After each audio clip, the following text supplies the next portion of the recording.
산 밑에 백합 빛나는 새벽별 이 땅 위에 비길 것이 없구나.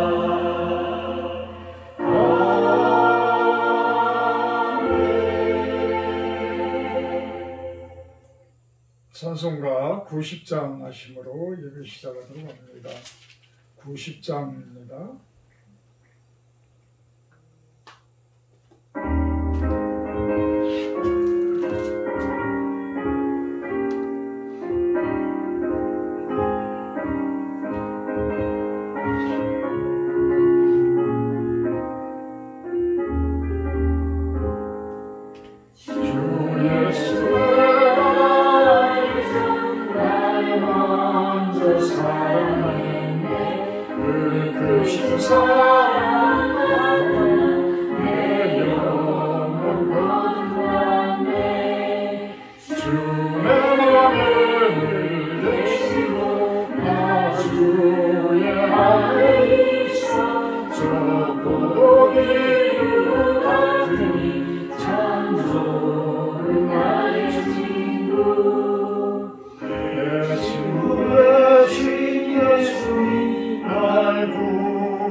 사도신경 하십니다. 나는 전능하신 아버지 하나님 천지의 창조주를 믿습니다. 나는 유일하신 하나님 우리 주 예수 그리스도를 믿습니다. 그는 성령으로 데려 동정녀 마리아에게서 나시고 본디 빌라도에게 고난을 받아 십자가에 못 박혀 죽으시고 장사된 지 4일 만에 죽은 자 가운데서 다시 살아나셨으며 하늘에 오르시어 전능하신 아버지 하나님 우편에 앉으시다가 거기로부터 살아있는 자와 죽은 자를 심판하러 오십니다. 나는 성령을 믿으며 거룩한 공의와 성도의 죄가 죄를 용서받는 것과 몸의 부활과 영생을 믿습니다. 아멘.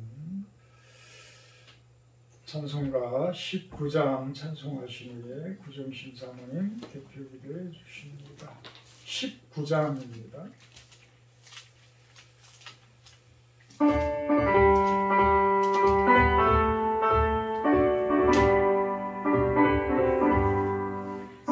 찬송하는 소리 있어 사람들 보아보다 하늘 아버지의 이름 거룩하도다 세상 사람 찬양하자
사랑의 하나님 아버지 감사합니다. 수요 예배로 하나님께 영광을 올려드립니다. 사사기 말씀을 통해 영적 지도자의 타락함뿐 아니라 소돔 같은 시대의 어둠을 접하며 지금 우리가 살아가는 현실도 크게 다르지 않음을 봅니다. 지금은 법이라는 제도 아래 차별금지법, 낙태 합법화, 건강가정기본법 등 이 땅에서 하나님의 질서를 무시하고 창조의 기본 원리를 파괴시키는 법안들이 이미 통과된 것도 또 통과될 위기에 있는 것도 많음을 봅니다. 주님, 이 나라 이 땅의 백성들을 긍휼히 여기시고 이 악함에서 떠나게 해 주시옵소서. 아멘. 주님, 우리의 악함을 고백합니다.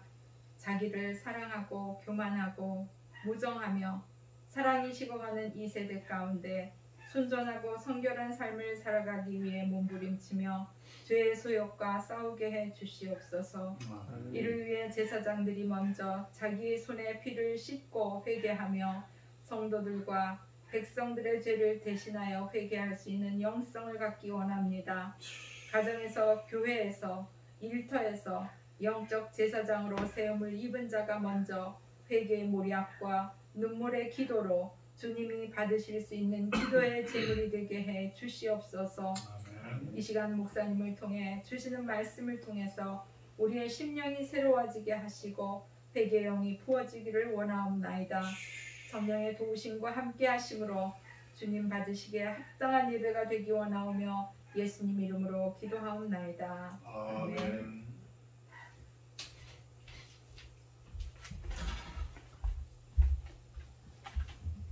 오늘 말씀은 요한복음 2장 말씀입니다. 요한복음 2장 1절에서 제가 10절까지는 공부가 들어갑니다. 사흘째 되던 날 갈릴리 가나에 혼례가 있어 예수의 어머니도 거기 계시고 예수와 그 제자들도 혼례의 청함을 받았더니 포도주가 떨어진지라 예수의 어머니가 예수에게 이르되 저들에게 포도주가 없다 하니 예수께서 이르시되 여자여 나와 무슨 상관이 있나이까 내 때가 아직 이르지 아니하였나이다. 그의 어머니가 하인들에게 이르되 너희에게 무슨 말씀을 하시든지 그대로 하라 하니라.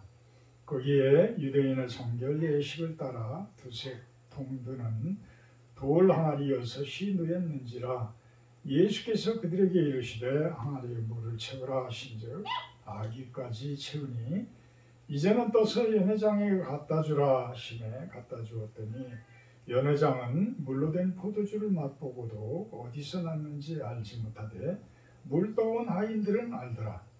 연회장이 신랑을 불러 말하되 사람마다 먼저 좋은 포도주를 내고 취한 후에 낮은 것을 내거늘 그대는 지금까지 좋은 포도주를 두었도다 하니라. 아멘. 오늘 말씀 제목은 예수 그리스도를 본받자. 예수 그리스도를 본받자. 이렇게 정해봤습니다. 사실 예수님은 우리들의 표준이에요. 우리 삶의 표준이 되어집니다. 표대라는 표현을 사도 바울은 표현을 하지요. 그 표대, 어떤 표지가 되어지는 표대, 랜드마크 같이 한 도시의 파리의 어떤 에펠탑 같이 리우의 예수 그리스도의 그런 삶 같이 어떤 표준이 되어지는 표대가 되어지는 그러한 랜드마크적인 요소, 우리 삶의 랜드마크적인, 우리 삶의 참된 멘토의 그 모습이 예수 그리스도라는 거예요. 우리가 살아감에 있어서의 예수 그리스도를 본받는 모습으로 가장 작은 그런 예수의 모습으로 살아가면 우리들은 이 삶을 가장 잘 사는 그런 삶이 되실 겁니다. 그래서 예수 그리스도를 본받는 그런 삶을 살아가는데 1절부터 12절까지는 무슨 내용이냐면 가나 혼인잔치에서의 예수님의 표적을 행하시는 거예요. 우리가 참 기적 같은 일을 두고 기도를 할 때에 예수님께서는 어떻게 우리의 기도를 들어주시나, 어떻게 기도를 들어주시나, 지금 이 가나 혼인잔치에 예수님께서 하신 모습을 보면서 우리들의 기도는 어떤 기도가 되어져야 하는지를 한번 살펴보도록 하고요. 13절부터 22절까지는 성전 정화 사건에 대해서 이야기를 합니다. 예루살렘 성전을 정화시킨 예수님, 그 예루살렘 성전이 아니고 예수님이 오신 이후에 예수님께서 십자가에 못 박혀 돌아가시고 다시 부활하신 그 이후에는 이제 그 성전의 의미가 어떤 의미인가를 한번 살펴보도록 합니다. 23절에서 25절까지는 예수님의 통찰력에 대해서 이야기를 하시는데, 우리 작은 예수들인 우리들은 어떤 통찰력을 가지고 세상 속에서 살아가야 되는가를 한번 살펴보도록 합니다. 가나 혼인예가 있어서 예수의 어머니와 제자들이 같이 청함을 받아서 가게 됩니다. 그런데 시간이 지나다 보니까 이제는 포도주가 떨어졌어요. 그러니까 예수 어머니 마리아는 포도주가 떨어지면 당연히 신랑 측의 그 원래 혼주한테 그 부분을 이야기를 해야 되는데, 예수님에게 포도주가 떨어졌다고 이야기를 하는 것을 보면 혼주들로서는 더 이상 능력이 없든지 아니면 더 이상 포도주를 구할 수가 없는 상태가 됐든지 이렇게 아주 난감한 상태가 되어졌던 것 같아요. 거기에서 예수의 어머니는 예수님께 포도주가 떨어졌다 이렇게 이야기를 합니다. 이것은 무슨 이야기냐 하면 우리들의 삶 속에서도 마찬가지라는 거예요. 우리들의 삶 속에서도 참 우리가 해결할 수 없는 문제들, 우리가 작은 예수로서 우리들이 해결할 수 있는 일들이 있고 또 우리가 해결할 수 없는 문제들이 있어요. 간절히 하나님께 구할 수밖에 없는 일들이 있단 말입니다. 가령 내가 가장 친하신 분이 암에 걸려서 참 죽을 날을 기다리고 있다. 이럴 경우에 참 그때는 무슨 방법이 있어요? 달리 방법이 없잖아요. 예수님께 아뢰 수 있는 방법밖에 없는 거예요. 그러니까 지금 마리아는 예수님의 그 능력을 알고 있기 때문에 그냥 아뢰기만 하는 거예요. 아뢰기만. 내가 무슨 몸부림을 치고 내가 발버둥을 치고 이래서 낫는 것, 구해지는 것이 아니기 때문에 그냥 믿음으로 예수님께 이야기를 하고 있는 거라는 거예요. 우리 기도도 마찬가지라는 거예요. 우리 기도도 내가 무엇인가를 막 만들려고 하고 내가 무엇인가를 막 그냥 열심히 하고 내가 진짜 금식하면서 몇 시간씩 내가 방언으로 기도를 해야 되고 이럴 경우에 하나님께서 들어주신다라고 착각하지 말라는 거예요. 착각하지 말라. 제 얘기가 아닙니다. 기도라는 그 책을 쓰신 프레이어라는 책을 쓰신 분이 하는 이야기. 결국은 우리들은 하나님께 아뢰일 수밖에 없다는 거죠. 하나님께 아뢰일 수 있는 것밖에 없다. 하나님께 그냥 예수님께 포도주가 떨어졌습니다 라고 이야기를 할 수밖에 없는 것밖에 없다는 거예요. 그러니까 예수님께서는 뭐라고 그래요? 여자여 나와 무슨 상관이 있나이까? 아주 매몰찬 대답 같지만 사실은 NIV 영어 성경에서는 친애하는 여인이여 이렇게 해석을 해놨다고 그래요. 그러면 결국은 우리 개역개정에서 좀 매몰차게 이렇게 해석을 하다 보니까 이 오해의 소지도 있는데 어머니에게 아이 이 여자야 내가 나하고 무슨 상관이 있어 이렇게 이야기한다는 건 참 부모를 공경하라 라는 그 이야기하고는 참 명령에 오히려 어긋나는 명령이 될 수가 있기 때문에 그 부분은 참 잘 해석을 해놨어야 되지 않을까라는 생각을 해봅니다. 거기에서 친애하는 여인이요 이렇게 원래 해석을 해야 맞는다라고 합니다. 거기에서 내 때가 아직 이르지 아니하였나이다. 그러면서 때가 이르지 아니하였나이다 이러면서도 결국은 어떻게 해요? 참 5절에 마리아가 하인들에게 이르되 너희에게 무슨 말씀을 하시든지 그냥 그대로 하라. 그대로 하라.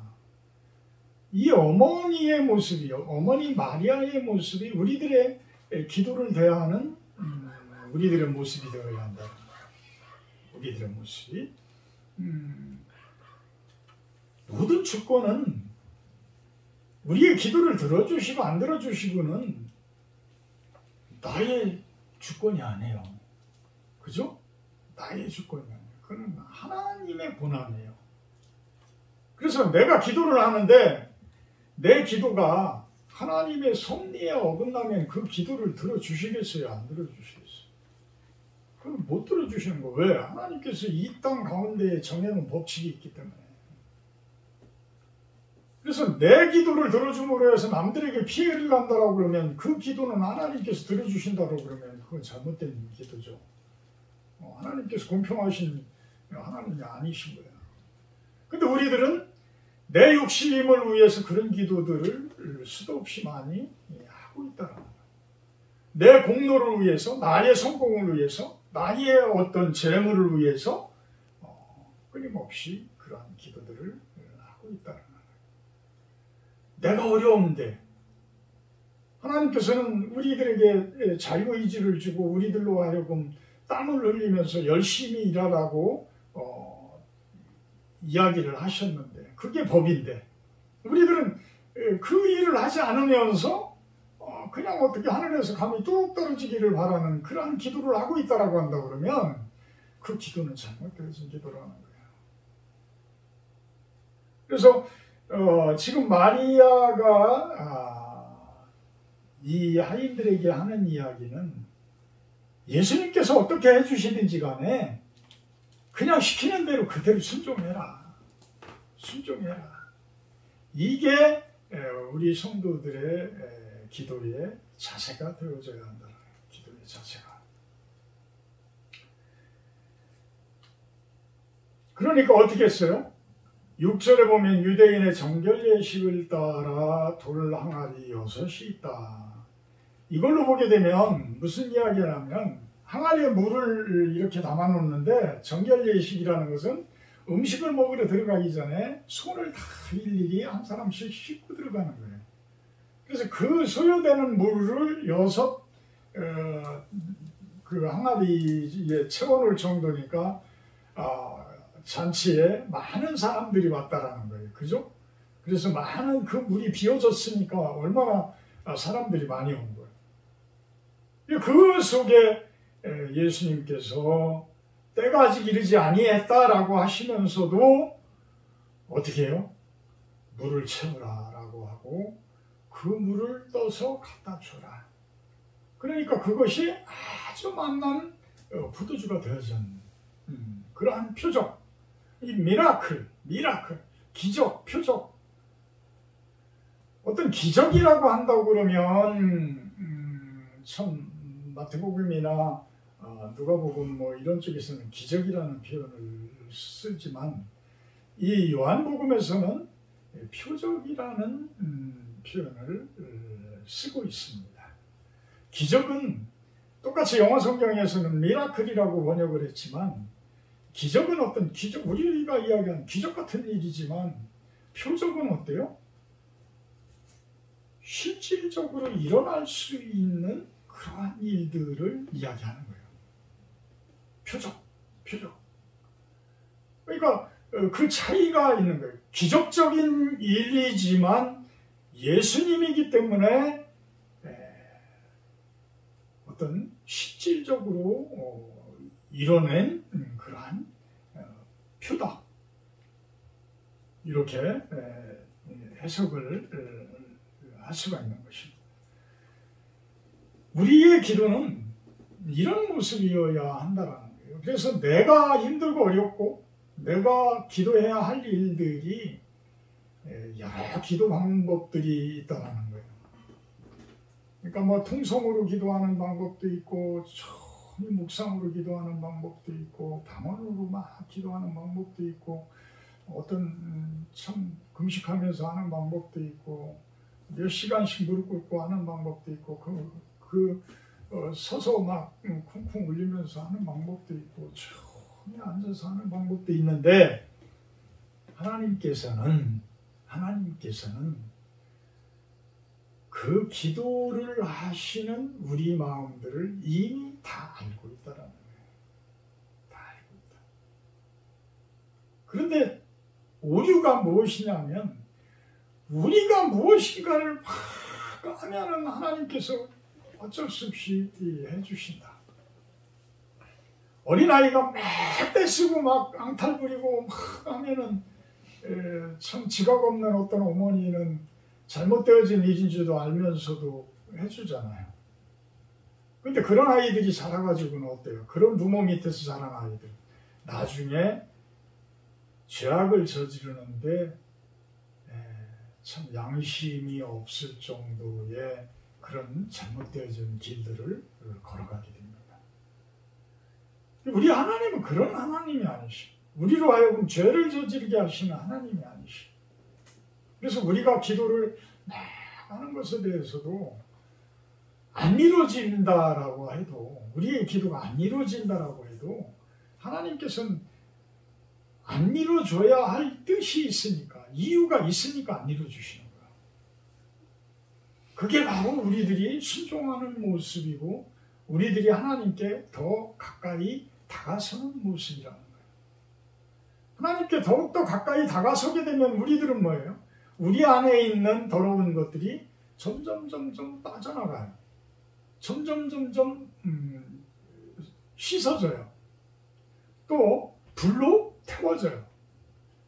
그러니까 물로 씻어지고 불로 태워지고 이런 모습이 되면서 점점 예수님께 다가서는 모습, 예수님 닮아가는 모습.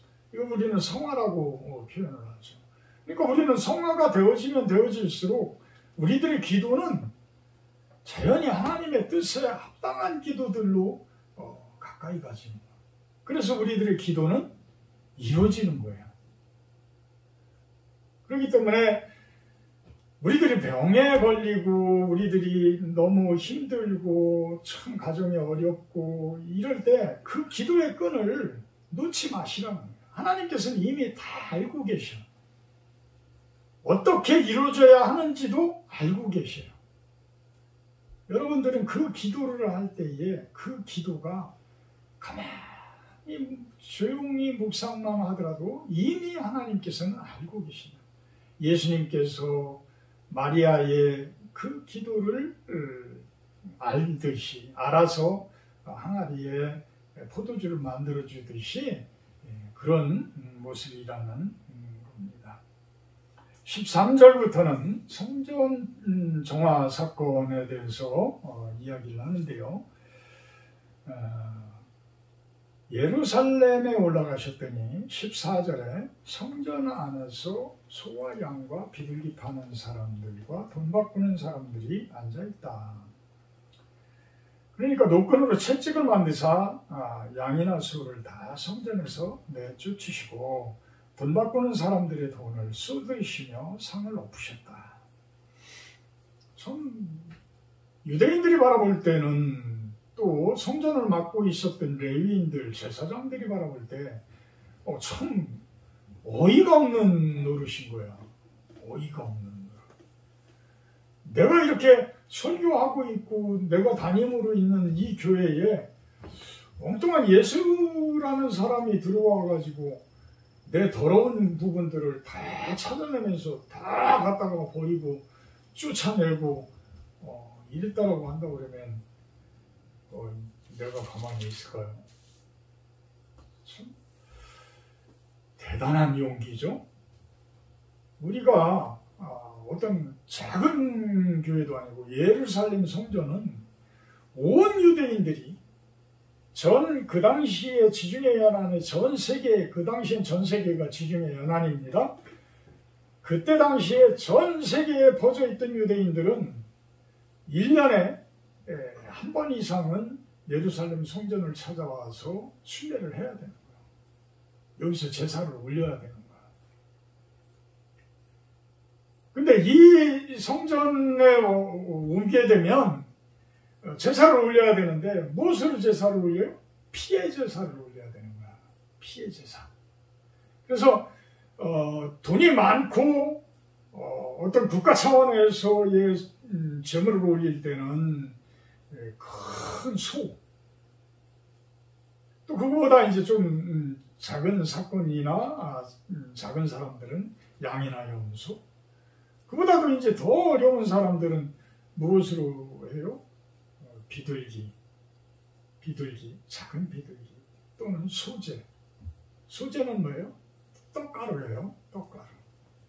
그걸 가지고 제사를 옮기는 거고 하는 거야. 근데 먼 데서부터 디아스포라, 먼 지방서부터 내가 양을 바치겠어 하고 양을 짊어지고 오겠어요. 끌고 오겠어요. 어떡하겠어? 못하는 거야. 그러니까 예루살렘에 오면 예루살렘 주변에 그 장사꾼들이 이제 생겨나기 시작을 하는 거야. 장사꾼들이. 그래서 성전으로 가져와서 이 양 얼마, 이 비둘기 얼마, 이 염소 얼마, 이래서 팔아먹는 거야. 거기서 음정을 해서.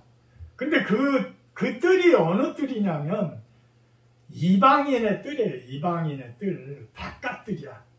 그러니까 감히 안에는 못 들어오지만 바깥뜰. 이방인의 뜰에서 그 장사 행렬을 하고 있었던 거야.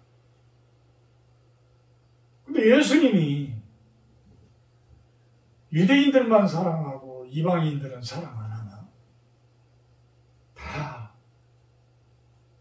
원수까지도 사랑하라고 하신 분인데, 그런데 그 이방인들이 와서 정작 거룩하게 기도를 해야 할 그 장소에서 완전히 장사꾼들이 그냥 꽉 진을 치고 있는 거야.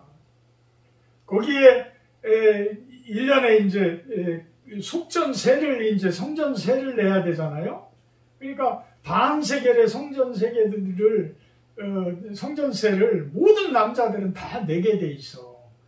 근데 이제 그때 당시에는 로마 시대고 그러니까 로마 화폐가 통용이 됐지, 이 히브리 민족의 이스라엘의 이 화폐가 없었잖아. 이게 성전에 와서는 그 세겔로 내야 되니까 그거를 어떻게 돼요? 돈 바꿔주는 환전상들이 또 즐비한 거야.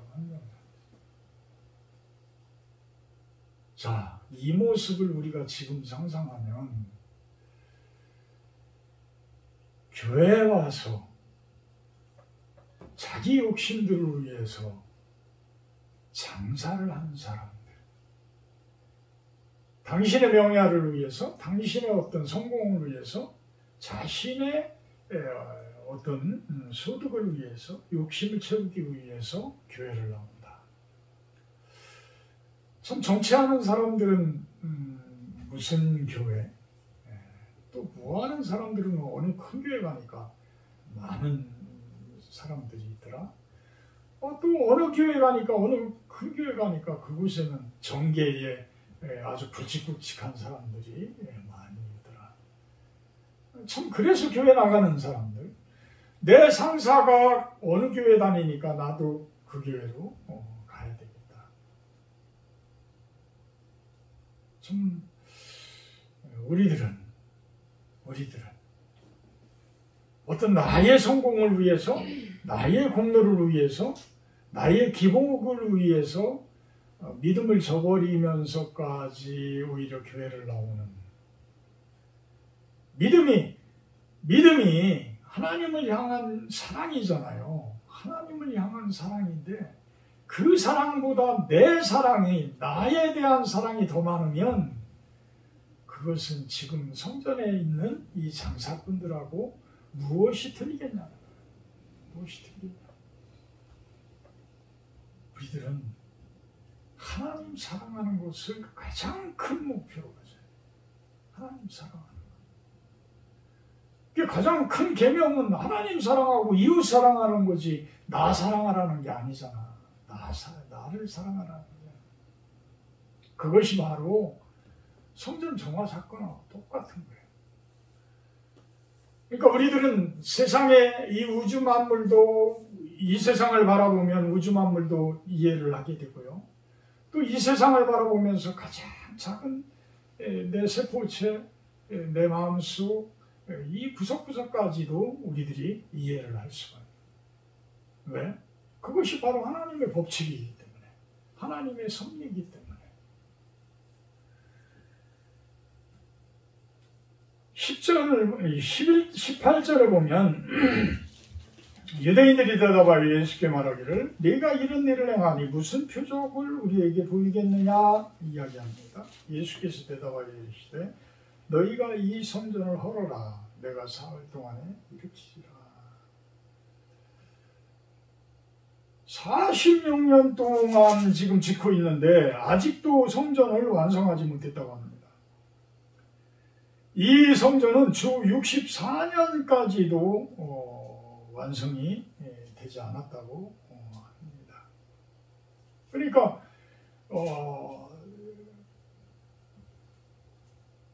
외국의 그라나다 파밀리아 교회, 그 스웨덴, 스페인에 그라나다 파밀리아라는 교회가 있어요. 아직도 준공이 안 됐어요. 그 교회가 100몇십 년째 짓고 있는데 아직도 준공을 못한 교회가 있어요. 얼마나 참 아름답게 설계가 되었는지, 또 그만큼 어렵고, 이제 지금 예루살렘 성전도 이제 그런 모습들인데 46년에 걸쳐서 짓고 있는 성전을 허물으면 내가 3일 만에 짓겠다. 참 이 이야기는 어떻게 받아들여야 돼요? 유대인들은 눈에 보이는 걸로 판단을 합니다. 눈에 보이는 판단으로, 눈에 보이는 걸로만. 왜? 예수님의 그 깊은 속마음은 이해할 수가 없어요. 예수님께서는 3일 만에 성전을 지으셨습니까? 못 지으셨어요. 지으셨어요. 어마어마한 성전을 지었어요. 온 우주 만물을 하나로 만드는, 하늘과 땅이 하나가 되어지는 그 성전을 예수님께서는 3일 만에 부활하심으로써 만드신 거예요. 세우신 거예요. 그래서 우리는 예수님의 성전 안에서 예배를 드립니다. 각자 개별적인 교회에서 우리들이 예배를 드리지만 사실은 우리 안에 있는 그 영적인 성전, 영적인 하나님 예수님의 그 성전, 머리가 되시는 그 예수님이 계신 그 성전에서 예배를 드리는 거예요. 교회가 무슨 성전입니까? 그냥 예배당입니까? 뭐 이런 거 가지고 또 막 싸우고 뭐들 하죠. 하나님을 제대로 섬기는 전이면 그건 성전인 거예요. 성전. 내 마음속에 있다고만 해서 성전이 아니라 그것이 눈에 보이는 성전들도 다 성전이에요. 그러면 교회는 왜 그렇게 뿔뿔이 하나하나 다 흩어져 있습니까? 근데 실상 예수님이 보시기에는 그 모든 교회가 예수님 안에서 통일된 교회가 되어야 돼요. 그런데 우리는 그런 교회로 안 보고 있잖아요. 네 교회, 내 교회, 우리 교회. 너 그 교회 다니지 말고 일로 와. 이건 아닌 거예요. 이건 아닌 거예요. 물론 목사님들의 어떤 설교라든지 신학적인 부분이라든지 이런 부분들 때문에 참 실족하고 아프고 마음이 아프고 그런 성도님들 보면 나도 아파. 진짜 나도 마음이 아파. 참 목사님들이 좀 잘하셔야 되는데 참 어찌 보면 예수님의 성전으로 인도하는 어찌 보면 대표 제사장이잖아요. 대표 제사장이야. 근데 또 어떤 사람들은 또 제사장이 아니라고까지 또 이야기하고 막 그래. 근데 그런 신학 나는 모르고 그런 신학은 나는 모르고 어쨌든 예수님에게로 많은 분들을 다가서게 하시고 더 가까이 가게 하고 하는 그 의무가 그 일을 누가 담당하는 거예요? 목사님들이 하는 거잖아요. 그러면 그 목사님들은 당연한 제사장의 역할을 하고 있는 거죠. 당연한 제사장이. 만인 제사장이라고 하는데 성도들도 제사장이라고 하는데 아니 당연히 교회 목사님들은 더 큰 제사장이 돼야지. 그러면 대표 제사장이면 어떻게 돼요? 예수님이 우리들의 필대인 것처럼 우리 성도님들의 필대는 목사가 되어야 한다라고 그런 거예요. 저도 물론 부족한 것이 많이 있지만 그것을 알므로 해서 그것을 인정함으로 해서 더 한 걸음 한 걸음 예수님 닮은 모습이 되고자 노력하고 기도하고 참 살아가는 거죠. 그 모습이 되어야 하지 않느냐. 그것이 바로 무엇으로부터 시작되어져요? 내 안에서 돈 바꾸고 어떤 내 이익을 챙기려고 하고 내가 무엇인가 그것에서 손도 그렇고 또 내 공로를 만들고 무엇인가 나를 위해서 나를 사랑하는 그 욕심들을 채우기 위한 모습들 채찍으로 다 찢어서 때려서 내쫓고 버리고 씻어내고 불로 태우고 해야 된다. 해야 된다. 3일 만에 다시 세운다는 얘기는 3일 만에 완전히 죽었다 다시 살아나라는 거예요. 거듭나라는 거예요. 거듭나라. 거듭나라. 우리는 거듭나지 아니하면 하나님 나라를 볼 수가 없어요. 거듭나지 아니하면.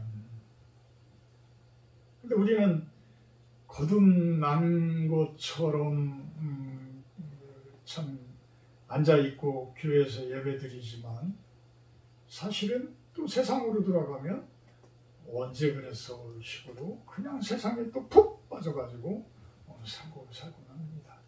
그러면 그것이 하루아침에 내가 그 습관들이 고쳐지나요? 아니요. 결국은 끊임없이 예수님께 다가서려고 노력하고 기도하고 예배하고 하는 방법밖에 없어요. 우리가 언어도 그렇고 운동도 그렇고 뭐예요? 끊임없이 노력하고 끊임없이 하는 것밖에 답이 없잖아요. 그죠? 내가 게으르고 내가 하지 않는데 그게 실력이 늘어나요? 안 늘어나요. 그럼 영성이 내가 기도하지 않고 내가 성경책 안 보고 내가 말씀 안 보고 하는데 그게 세상 속에서 막 젖어서 사는데 그게 늘어나요? 안 늘어나요. 결국은 내가 노력하는 수밖에 없어요. 내가 노력해서 한 걸음 한 걸음 한 걸음 더 다가서는 모습.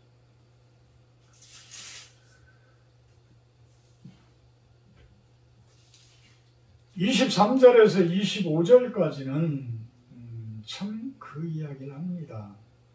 6월절에 예수께서 예루살렘에 계시니 많은 사람이 그의 행하시는 표적을 보고 그의 이름을 믿었으나 예수는 그의 모험을 그들에게 의탁하지 아니하셨으니 이는 친히 모든 사람을 아시니요 또 사람에 대하여 누구의 증언도 받으실 필요가 없었으니 이는 그가 친히 사람의 속에 있는 것을 아셨습니다. 저는 통찰력이라는 부분을 한때는 또 묵상을 하면서 기도를 좀 많이 한 적이 있습니다. 제가 참 사람들의 말을 잘 믿어요. 잘 믿어. 그래서 너무 잘 믿었기 때문에 그것 때문에 상처들을 많이 받았었어요. 또 그렇게 상처를 받다 보니까 또 정작 믿어야 할 사람들을 제대로 못 믿는 이런 잘못을 범하기도 하더라는 거예요. 예수님의 통찰력 같이 그렇게 사람을 빼들어 볼 수 있는 것이 있다면 우리들은 그런 오류를 범하지 않을 텐데. 자, 여기에서 통찰력은 무엇으로 생깁니까? 예수님은 죄가 없으신 분이에요. 하나님의 능력을 가지신 분이야. 신성을 가지신 분이야. 그러니까 사람만 봐도 저 사람이 어떤 사람인지 어떤 성격의 소유자인지 저 사람 마음에 지금 무엇이 있는지를 알아. 자, 우리가 그 통찰력을 얻으려면 어떻게 해요?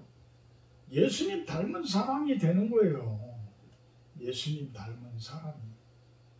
그러면 사람에게 더 이상 상처를 받을 필요도 없어. 사람에게 더 이상 돈 때문에 그 깊은 상처를, 그 배반을, 배신을 친척 가까운 핏줄한테도 그 배신을 당할 필요도 없어. 서로 싸울 필요도 없어.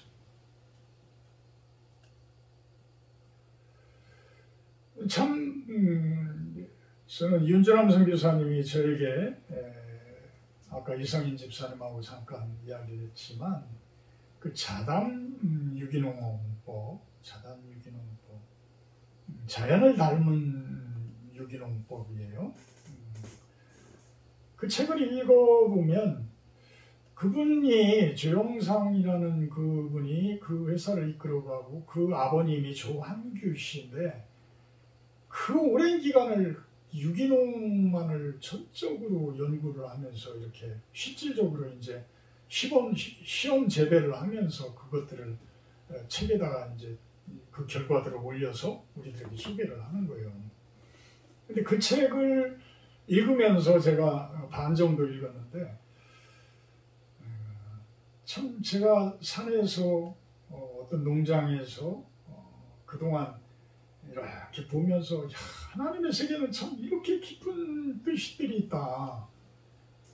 하나님께서는 이렇게 식물 하나에도 이런 참 섭리를 이렇게 만들어 놓으시고 이렇게 적용을 하셨구나.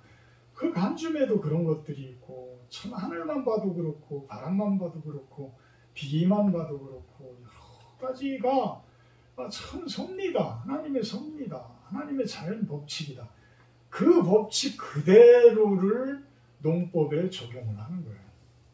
그래서 내가 마음이 그거를 소개해 주신 분이 윤준함 선교사님이신데 그분의 이야기가 너무나 내 마음에 잘 와 닿았기 때문에 저번에도 이야기했지만 그 5시간, 6시간을 그분하고 그 대화를 나누는데 전혀 지루함을 내가 느끼지 못할 정도였었답니다.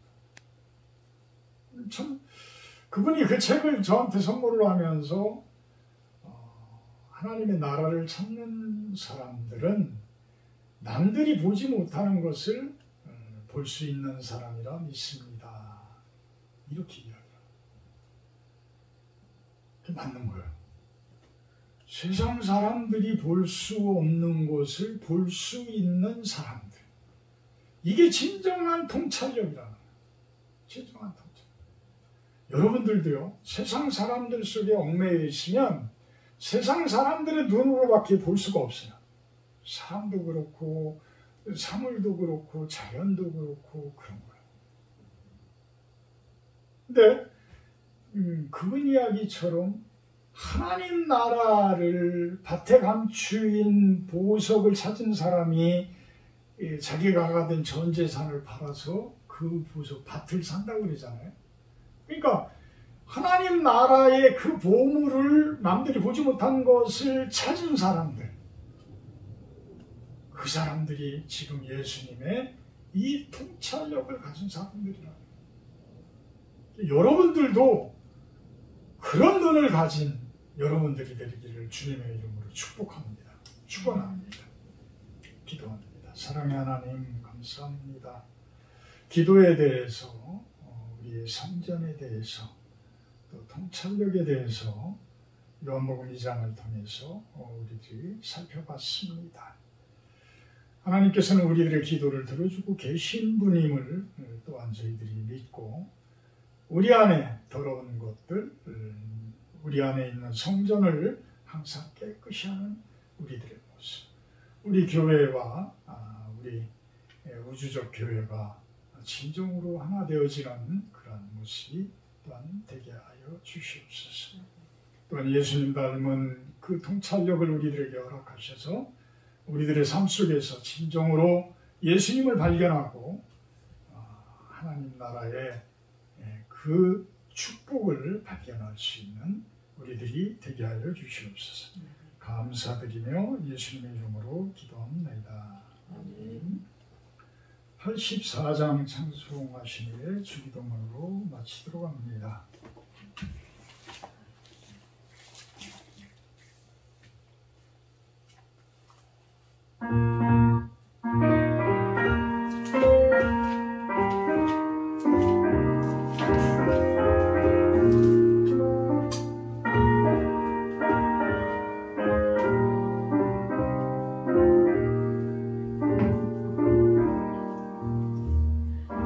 세상이 가난하여서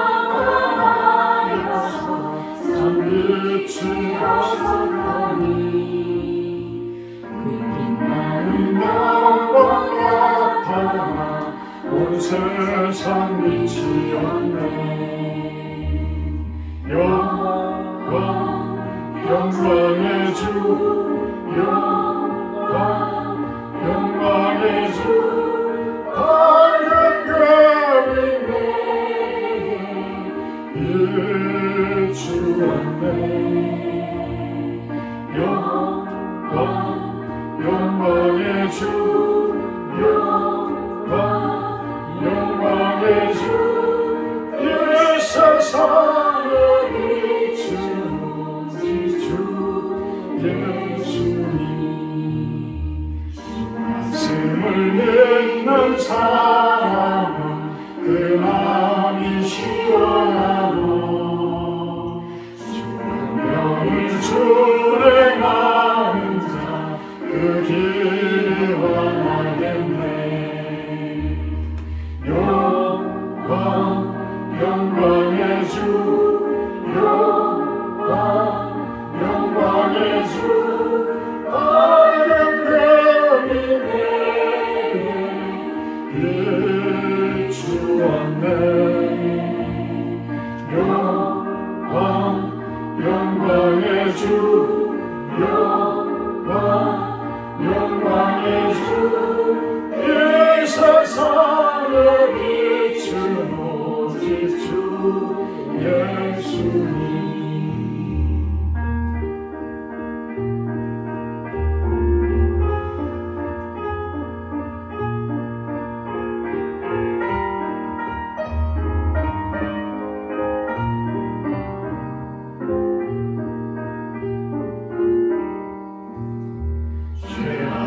내 사는 사람은 그 눈이 어두워도 그 죄악을 씻는 날에는 그 눈이 밝아지네. 영광의 주, 영광의 주, 밝은 별이네 비추었네. 영광의 주,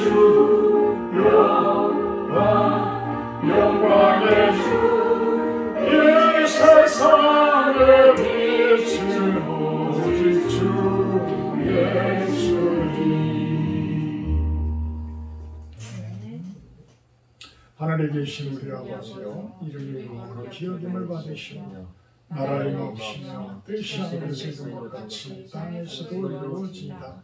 오늘날 우리에게 용서와 유식을 주시고 우리가 우리에게 죄 지은 자를 사하여 준 것 같이 우리의 죄를 사하여 주옵시고 우리를 시험에 들게 하지 마옵시고 다만 악에서 구하옵소서. 이게 나라와 권세와 영광이 아버지께 영원히 있사옵나이다. 아멘.